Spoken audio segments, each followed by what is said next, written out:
Hello everyone, I'm Jackie. The topic we share today is why devices need upgrade. Device upgrade refer to upgrading of system image inside routers and switches, commonly known as installing a new system. So, why do devices need upgrade? Firstly, there are situations where current system version in device does not support particular feature.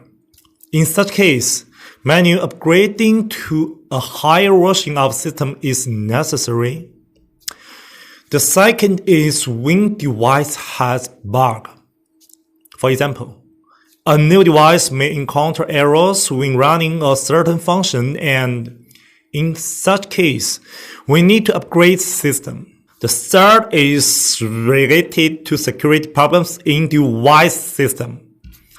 Sometimes manufacturer release a version that contains security flaws.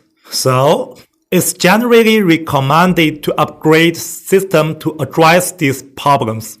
For network engineers, system upgrade are crucial task. Failure to master this technology may result in using devices that do not support certain features in future work, leading to need for purchasing new device unnecessarily.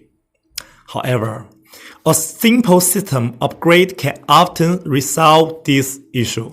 That's the end of today's video. If you have other technology you want to learn or question about this video, leave a comment below. See you again, buddy.